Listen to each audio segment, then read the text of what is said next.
The loan officer's keyboard clicked twice. Then she went very quiet. And in that silence, I watched my parents' faces change color. My name is Rachel. I'm 30 years old. And last month, my parents sat across from me at a bank needing my signature to save themselves the same signature they'd forged for 12 years to destroy me.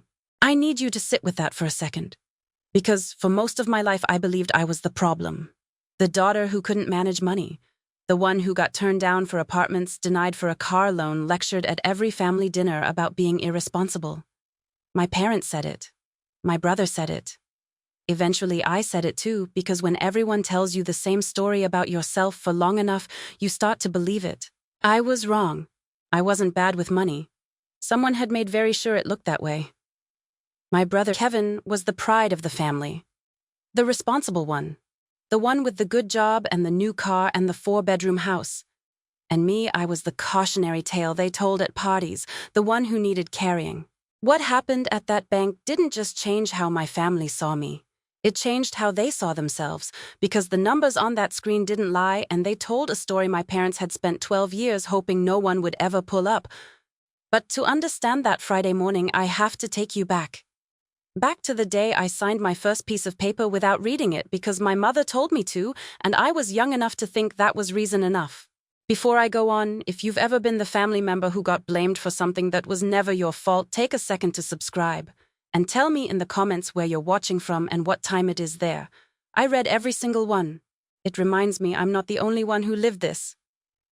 Now, let me take you back 12 years. Sunday dinners at my parents' house always smelled like pot roast, and the good candles my mother only lit when she wanted to feel like we'd made it. And they always ended the same way, with everyone talking about Kevin. We were the Bennett family. From the outside, we looked like we had it all figured out, the nice house, the 2 cars, the sense that we were exactly the kind of family the neighbors should envy. My parents believed success was the only thing that mattered, the kind of success you could see, the kind you could show off. My mother ran the household the way a general runs a campaign. She decided who sat where, who got what, who deserved what. My father agreed with everything she said. In 30 years, I never once heard him contradict her. And then there was Kevin, my older brother, the son, the firstborn, the one everything was built around. From the day he was born, he was the future, the one who would carry the family name, make the family money, prove that all my parents' striving had been worth it. When Kevin brought home a B, my parents framed the story of how hard he'd worked. When I brought home an A, my mother would nod and ask if I'd helped clean the kitchen yet. I wasn't the favorite. I wasn't even the problem child that might have gotten me attention. I was the quiet one, the reliable one, the one who signed where she was told to sign. Let me show you what that looked like. I was 18. It was a Tuesday evening, and my mother came into my room with a small stack of papers and a pen. She set them on my desk the way you'd set down a grocery list. Sign these, sweetheart. Just some family paperwork. I looked at the pages. Lines of small print, boxes, a place at the bottom for my signature. Mom, what am I signing? Just some family paperwork. Don't worry about it. Okay. That okay cost me 12 years. I want to pause and say, I know how this sounds. Why would anyone sign something without reading it? Because when you grow up, being told your only job is to not make waves, to not be difficult to trust your parents, no matter what you learn to sign first and ask never. Signing that page didn't feel like a decision. It felt like obedience. And obedience was the only currency I'd ever been allowed to earn in that house. That same year, Kevin got a brand new car for his birthday. I took the bus. Kevin's college was paid for in full, tuition and housing and books. I worked 2 part-time jobs and took out my own small loans for community college, and my parents told everyone how proud they were that I was so independent. Independent. That word would come to mean something very different once I understood what they'd actually done. Let me give you one more picture, because it's the one I think about most. When I was 22, I applied for my first real apartment. A little 1-bedroom near my job, nothing special, but it was mine, the first thing that would ever be entirely mine. I filled out the application. I had a steady income savings references. I was so sure. And then the landlord called and told me in the gentle, embarrassed voice people use when they've decided something about you that he couldn't approve me. My credit was simply too poor. There were defaults, delinquent accounts. I didn't understand. I'd never missed a payment on anything in my life. I remember standing in the parking lot with the phone in my hand, feeling something cold settle in my chest, the beginning of a belief that would take me 8 more years to shake. The belief that there was something wrong with me, that I was at some fundamental level a person who couldn't be trusted with money, and I didn't even know why. I called my mother that night, upset, confused. And do you know what she said? "Oh, Rachel, you have to be more careful. This is what I'm always telling you." She said it so smoothly, so kindly. The woman who had emptied 5 accounts in my name comforting me about my own carelessness. I believed her. Why wouldn't I? She was my mother. It never once occurred to me that the person explaining my failure to me was the person who had manufactured it. That's the thing about this kind of betrayal. It doesn't just take from you. It hands you a story about yourself, and it makes you carry that story like it's your own. There was only one person who ever made me feel like I mattered. My grandmother's apartment smelled like jasmine tea and old books. It was on the 3rd floor of a building with a broken elevator, and I climbed those stairs every Sunday I could because it was the only place in the world where someone looked at me like I was worth looking at. "You're not bad with anything, sweetheart," she told me once, holding my hand across her little kitchen table. "You're the smartest one in this whole family. They just need you not to know it." I laughed it off at the time. I thought she was just being kind the way grandmothers are. I didn't understand that she was warning me. She taught me small things: how to read the fine print on a contract, how to spot when a number didn't add up, how to keep records. I thought they were just her quirks, an old woman who'd survived hard times and never trusted anyone with her money. And then, one afternoon, she said something I didn't understand for 3 more years. She gripped my hand tighter than usual. "If anything ever feels wrong with your money, Rachel, anything at all, promise me you'll pull your own credit report. Promise me you'll look at it with your own eyes." Grandma, why would I need to just promise me? So I did. I promised. And then I forgot about it the way you forget things that don't make sense yet. I forgot about that promise for 3 years, until the night everything my grandmother suspected turned out to be true. But before that night, my family made me the punchline one last time, and it happened in front of everyone. The restaurant had white tablecloths and a private room my parents couldn't really afford. But Kevin's promotion deserved it, they said. Kevin had been made a senior manager at his firm, and in the Bennett family, a promotion like that called for a celebration the whole extended family would remember. 30 people: aunts, uncles, cousins, family friends who'd known me since I was a baby. I arrived a little late, holding a wrapped gift I'd spent more than I should have on, and I found my seat near the end of the table. Not near Kevin. Not near my parents. The end. I told myself it didn't matter. I was there for my brother. Whatever else was true, he was still my brother. Halfway through dinner, my father stood up and tapped his glass. The room went quiet. He looked around at all those faces, and he smiled the proud smile I'd spent my whole life watching him give to someone who wasn't me. "To my son Kevin," he said, "the pride of this family. From the day he was born, I knew he'd handle money like a man should, responsible, smart, a provider. Everything a son should be." Applause. Warm, genuine applause. And then he turned and his eyes found me at the end of the table. "And Rachel," he said. The warmth in his voice thinned out like water added to soup. "Well, we love Rachel, even if she still can't get approved for a car loan at 30. A pause just long enough. "But that's okay. Not everyone is built for success. Some people just need family to carry them." 30 people laughed. Softly. The way people laugh when they don't realize they're watching cruelty, when they think it's just a joke, just family teasing, just the way things are. I didn't say anything. I smiled. I raised my glass. And I drank. He called me the one who needed carrying. He had no idea he was standing on my back. It didn't end there. After dinner, I went to the bar at the side of the room to get a glass of water and a minute to breathe. That's where the rest of them found me. My Aunt Linda got their first drink in hand, that sympathetic tilt to her head. "Rachel, sweetie, still renting. Kevin just closed on a 4-bedroom. Did you hear 4 bedrooms? Before I could answer, my Uncle Paul leaned in. "You know you should let Kevin teach you about money sometime. He's got the head for it. Always did." Then my cousin Grace, barely looking up from her phone.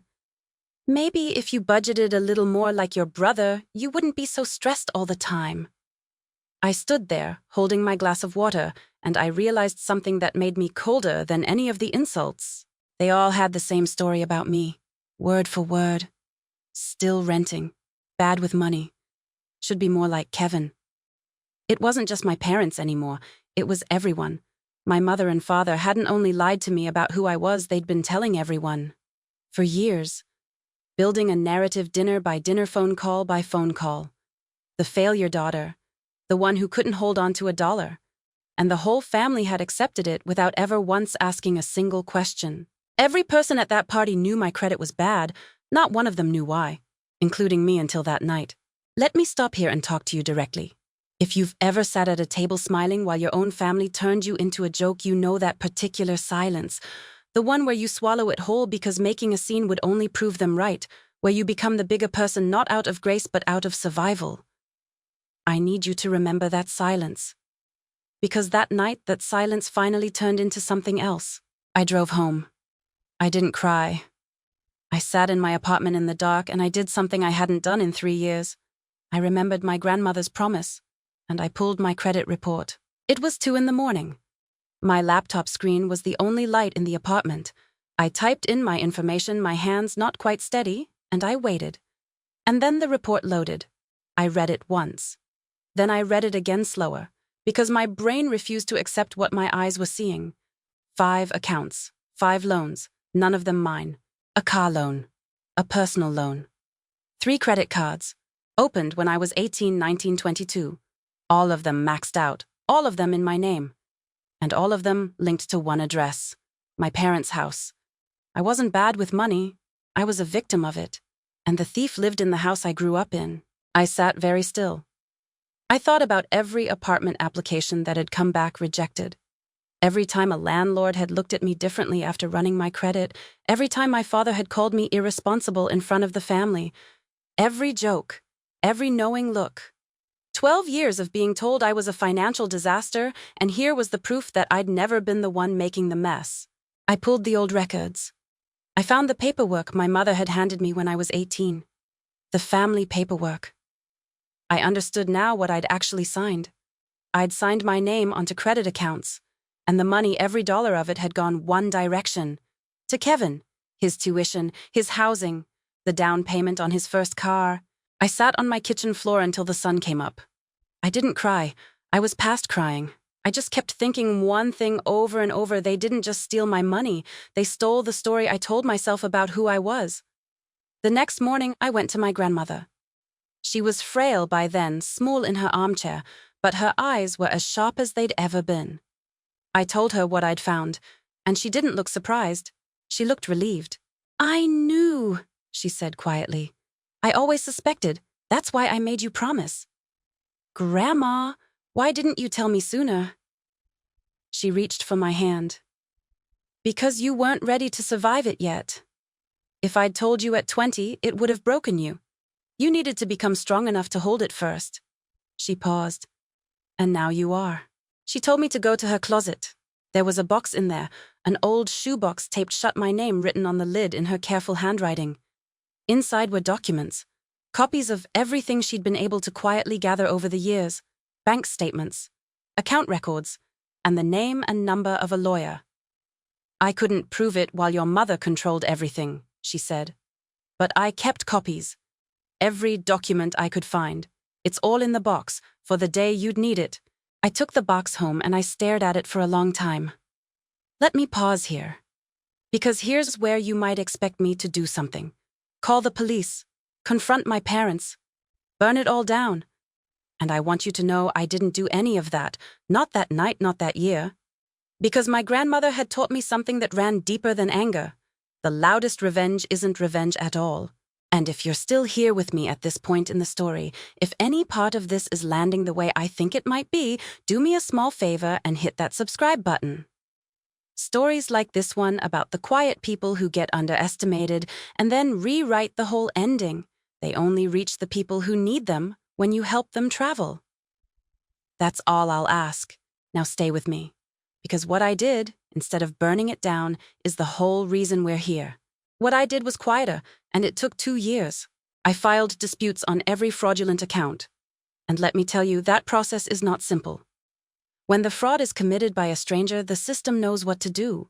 When it's committed by your own parents using paperwork you signed as a teenager, it becomes a maze. I spent months on the phone with credit bureaus, with fraud departments, with people who kept asking me the same question in the same careful tone. Are you sure you want to file this against your family? Yes, I was sure. I gathered the evidence piece by piece. I separated my finances completely, new bank, new accounts, knew everything, a wall between me and the people who'd been treating my name like it belonged to them. And slowly, month by month, point by point, I started to rebuild the credit they'd spent 12 years destroying. Here's what nobody tells you about building something in silence. It's lonely. There were nights I wanted so badly to tell someone to call my mother and scream to make Kevin understand what his easy life had actually cost. But I'd learned something from my grandmother and from all those years of being invisible. Some things you build louder and some things you build quiet, because quiet is the only place they can't reach in and break it. My family had taught me silence as a punishment. I was learning to use it as a shield, and eventually as a foundation. And here's the part that still makes me smile. I did it by learning the exact thing they'd always said I was too stupid to understand: money. I enrolled in community college classes at night. I earned a certification in personal finance. I got a job at a credit union, then a better one. I learned everything credit debt fraud, how the whole system worked and where it broke. They told me I couldn't manage money. So I became the person other people trusted to manage theirs. But here's the thing about doing it quietly. My family had no idea. As far as they knew, I was still the same financial disaster I'd always been, and they never missed a chance to remind me. One evening, my phone rang. It was Kevin. "Rach, guess what I just bought? A BMW, fully loaded, top of the line. You still driving that old Civic?" "Yeah," I said. "Still the Civic." "You gotta get your finances together, sis. Seriously, it's kind of embarrassing at your age." He was driving a car my stolen credit had helped pay for, and he was lecturing me about being embarrassing. I said nothing. I just kept rebuilding. The cruelest part was never that they took from me. It was that they mocked me with what they took. I kept going. I built a client base. People came to me, real people with real financial wreckage, and I helped them put their lives back together, quietly, professionally, well. And the strangest thing happened. Every client who walked in with stolen credit, with a family member who'd betrayed their trust with debt they never agreed to, I saw myself in every one of them. I fixed their lives. And I waited, not for revenge. For the day the truth would surface on its own. Then my mother called again. "Your cousin asked why you never come to family things anymore," she said. "I told her you're probably too busy with your money problems. You know how you are. Money problems." She said it to my face, the woman who had created every single one of them. I almost laughed. I almost told her everything right there on the phone, but it wasn't time yet. I didn't know it, but it was about to be. Because a few weeks later, my mother called one more time. And this time her voice was sweet, in a way it hadn't been in years. "Rachel, honey, your father and I need to talk to you. It's about a small favor." I met them at their house. Sunday dinner smell, pot roast, and those good candles, exactly like every memory I had. My mother poured me tea I didn't ask for and sat across from me with her hands folded, and she told me what the favor was. "Your father and I found a house, a beautiful one out by the water, but the bank says our credit isn't quite where it needs to be." She smiled. "We need a cosigner, someone with good credit to go on the application with us." I looked at her. "You want me to cosign?" "Rachel, honey, our application's only short a few points. If you go on it with us, the bank sees a whole family stable established. They approve it just like that. It's nothing, a signature, that's all. I want you to notice what just happened because it's the whole story in miniature." She still thought my credit was as broken as the day she broke it. She had no idea what I'd spent 2 years rebuilding. In her mind, I was exactly what she'd always told everyone. I was the daughter who couldn't manage money, the warm body you could add to an application to pad it out. She thought she was using her failure daughter one more time. She had no idea the bank was about to pull every single record both of us had been hiding. She asked for my good credit. She just didn't know it was good now. And I said yes. Before I tell you what happened at that bank, I need to show you something. Because you need to understand who I'd become, not who they thought I was. My office had a glass wall and a view of the city. On my desk sat thank you cards from clients, dozens of them people whose finances I'd pulled back from the edge. That week, a client sat across from me, a man twice my age who'd nearly lost everything to a business partner's fraud, and at the end of our meeting, he shook my hand and said, "Rachel, you're the best financial advisor I've ever worked with. You caught what 3 other people missed." The family that called me a financial disaster had no idea I spent my days fixing other people's disasters, including, as it turned out, the exact kind they had made of my life. I took my grandmother's box to the lawyer whose name she'd left me. He went through every document slowly, and when he finished, he looked up at me. "You have enough here to press charges," he said. "Identity theft, fraud. Some of this crossed state lines. You could end this today. You could ruin them." "I'm not going to press charges." He frowned. "Then what are you going to do?" "I'm going to cosign," I said. "And I'm going to let the bank do what banks do. Pull everyone's records." He studied me for a moment. Then he almost smiled. There was one more thing in the box. An envelope I hadn't opened. My grandmother's handwriting on the front, but different from the rest, smaller, more careful. It said, "Open this last, when you're strong enough." I didn't open it yet. I wasn't sure I was ready. But I put it in my bag and I carried it with me. If you're still with me after everything, thank you. I mean that. Telling this story means living it all over again, and knowing you're here, that you're listening, makes it lighter than it has any right to be.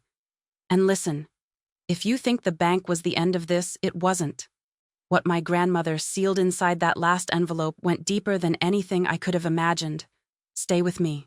The appointment was set for Friday morning, 3 days away. I spent those 3 days the way you'd prepare for something you'd waited your whole life for without knowing it. Not with a weapon, not with a plan to attack, just with the truth sitting quietly in my bag, waiting. The night before, I laid out my clothes like it was a job interview. In a way, it was. The job was finally becoming out loud the person my grandmother had always said I was. I visited her that evening. She'd passed a few months earlier, and I went to where she rested and I sat with her for a while. "I'm ready, Grandma," I said. "Thank you for keeping the box. Thank you for making me promise." I still didn't know exactly what would happen when that loan officer pulled up our records. But I knew the truth was about to walk into that room, whether my parents wanted it there or not. Friday morning came. The bank was cold. The chairs were leather and stiff. My mother wore her good coat, the camel one she saved for important days, church funerals, the occasions where appearances mattered most. My father sat beside her in a pressed shirt and wouldn't quite look at me. We waited in the lobby first. And in that waiting, my mother did something that told me everything about how little she understood what was coming. She patted my knee. She actually patted my knee the way you'd reassure a nervous child, and she said, "Thank you for doing this, Rachel. See, family helps family. Maybe some of our stability will rub off on you." She smiled at me, warm and certain, and I understood that in her mind this was a moment of generosity. She thought she was doing me a favor by letting me help. She thought the good credit in that room was theirs, and the broken credit was mine, and she was extending a hand to lift me up. I said, "Of course, Mom," and I meant something completely different by it than she heard. Then they called us in. The loan officer was a woman about my mother's age, professional, unhurried. She had us sign in, confirm our identities, and settle into the chairs across from her desk. And then she pulled up her screen, and she began. She typed. She paused. She typed again.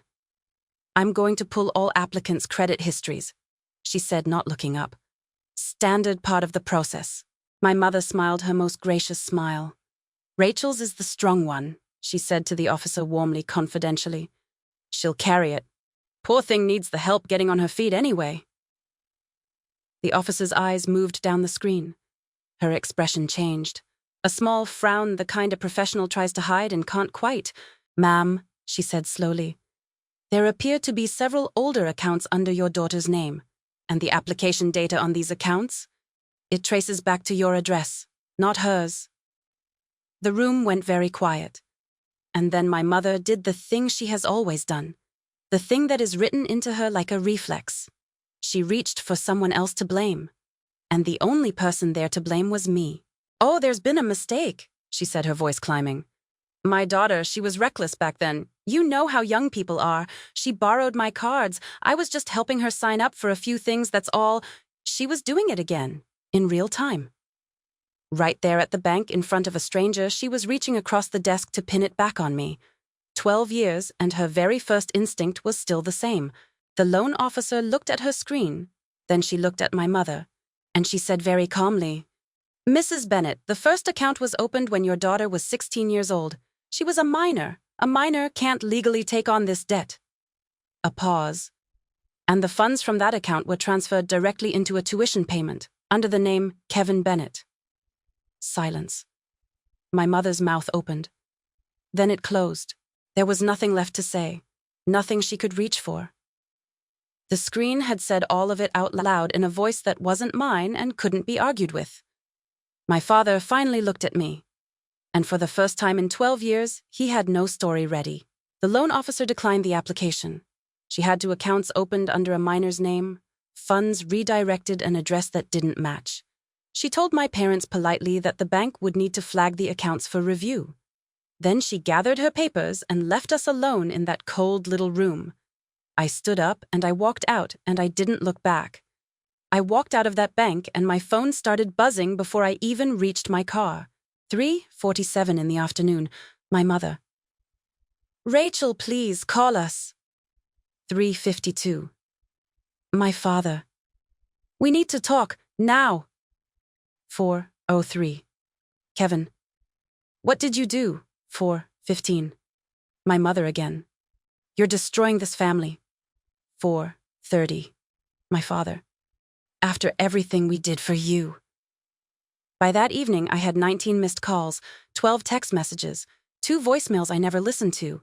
I want you to understand what that felt like. For 12 years, no one in that family had ever called me just to see how I was doing. Not on my birthday. Not when I was turned down for my first apartment and cried in my car. Not once. And now suddenly they couldn't stop. The phone would not stop lighting up. I turned it face down on the passenger seat. They had waited 12 years to really see me. They could wait one night. Silence. It turns out is a language my family taught me. I was just finally fluent in it. I did agree to see them. Not because I owed them anything, but because I wanted to look my mother in the eye one time, with the truth finally sitting on the table between us where she couldn't hide it. We sat in my parents' living room. Kevin was there. My father stared at the floor. And my mother tried one more time to find her footing. "We always meant to pay it back," she said. "We did, Rachel. We were going to. You had 12 years. Kevin needed it more." She said it fast, defensive, like it was obvious. "He had a real future, a career ahead of him. You—" And then she stopped. She heard where the sentence was going and she tried to stop it. "Say it," I said. She looked at me, and for a moment something crossed her face that might have been the beginning of understanding. Then it hardened over again. "You were always fine," she said.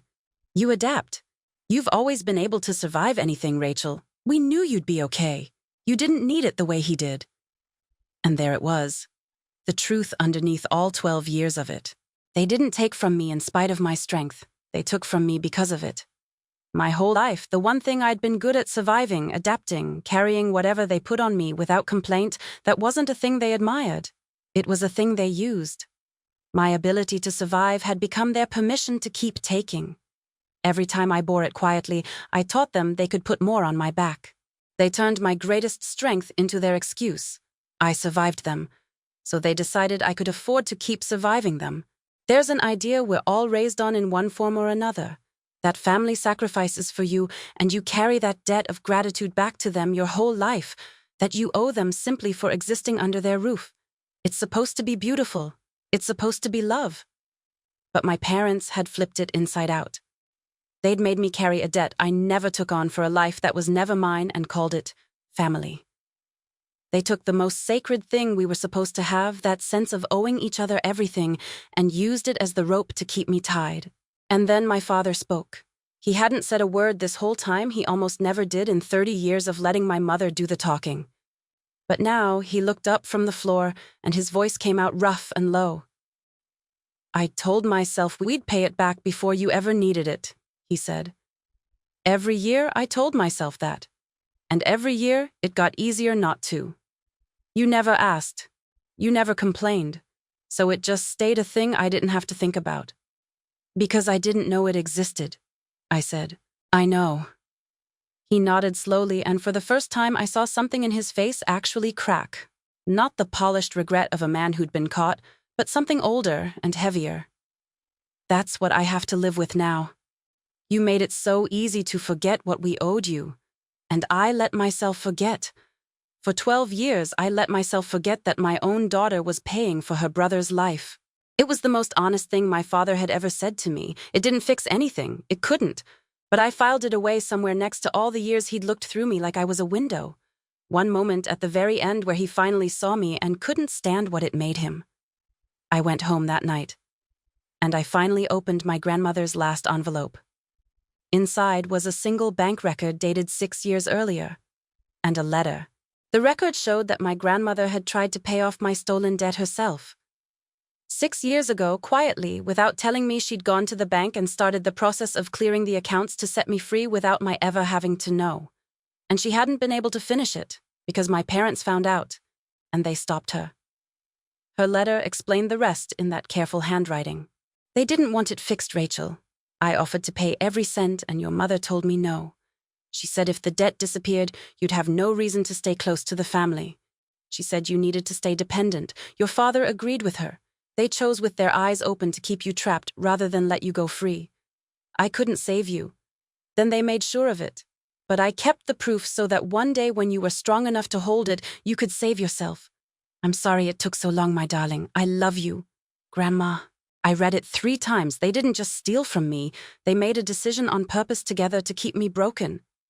Because a broken daughter stays close. A broken daughter is easier to keep.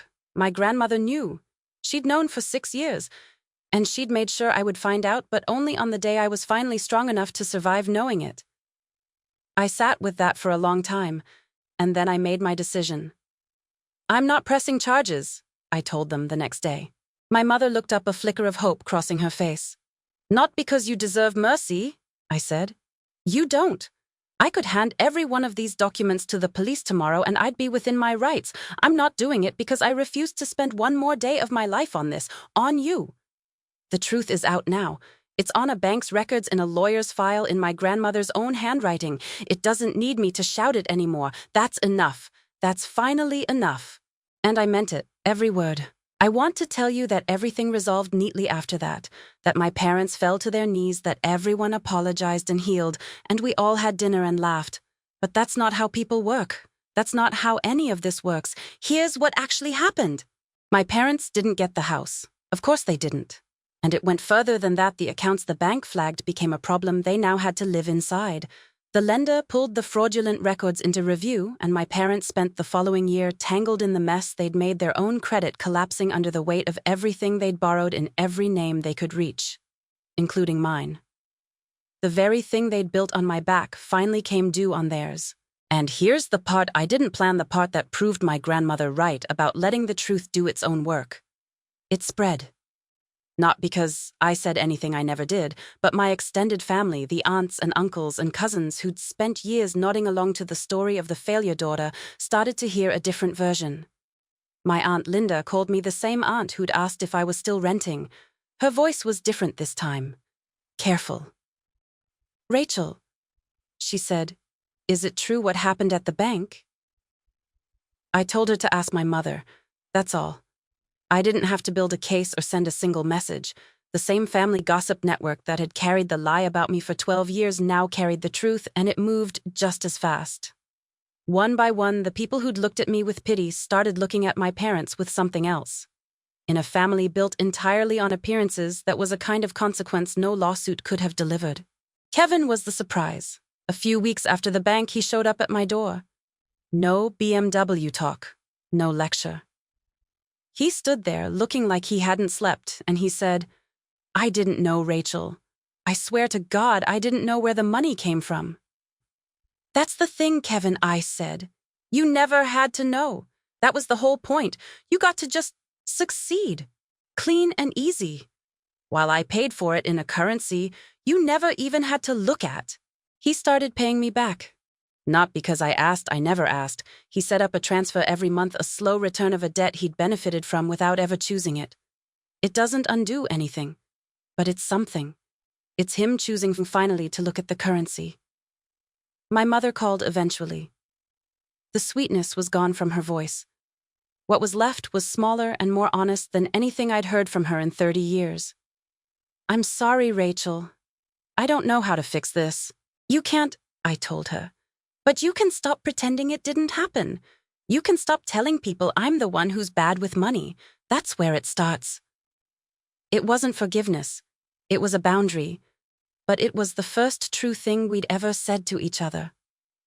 That spring, I went to visit my grandmother. I brought jasmine flowers because her apartment had always smelled like jasmine tea, and because I wanted her to have something that smelled like home. And I brought one more thing, a printout. My credit report, the current one. The number at the top, rebuilt from the ashes she'd known I'd have to climb out of alone. I set it down where she rested. You were right, Grandma, I said. I was the smart one. I just needed to survive it first. I touched the paper. Thank you for the box. Thank you for making me promise. And thank you for the last envelope, for trusting that one day I'd be strong enough to open it. The wind moved through the trees, and if I listened closely, I could almost hear her. I always knew, sweetheart. I always knew. These days, I do one particular kind of work. Alongside everything else, I help people who've had their credit stolen by the people who were supposed to protect them. Family fraud, they call it, one of the most common and least talked about kinds there is. Sons and daughters mostly, who signed something they trusted and found out years later what it cost. When they sit across from me, ashamed, convinced they're just bad with money, I get to tell them the truth I once needed someone to tell me. You're not bad with anything. Someone made very sure it looked that way, and we are going to fix it. Here's what I learned if you want the lesson underneath all of this. The people who tell you you're bad with money, bad with life, bad with anything, sometimes they aren't describing you at all. Sometimes they're describing what they need you to believe so they can keep taking from you. The story they tell about your weakness is almost always a confession about what they're doing in the dark. And there's something else. They took from me because I was strong enough to survive it. They made my resilience into their permission. So if you're the reliable one, the one who always adapts, the one everyone knows will be fine, no matter what they pile on, hear me carefully. Your strength is not a debt you owe the people who exploit it. You are allowed to survive them, and then walk away and take your strength with you. Your worth isn't a credit score someone else can forge. It isn't a story your family tells at dinner. It's what's true when the records finally get pulled, when the screen lights up and there's nowhere left for the lie to hide. My name is Rachel. I'm 30 years old. My credit score is 810. And for the first time in my life, every single number on that page is mine. If this story reminded you of someone, maybe someone in your own family, maybe someone you see in the mirror, share it with them. And if you've ever been blamed for something that was never your fault, told you were the weak, the failure one, the one who needed carrying, tell me in the comments. I read every single one. Because being underestimated, it turns out, was never the end of my story. It was the beginning. Until next time.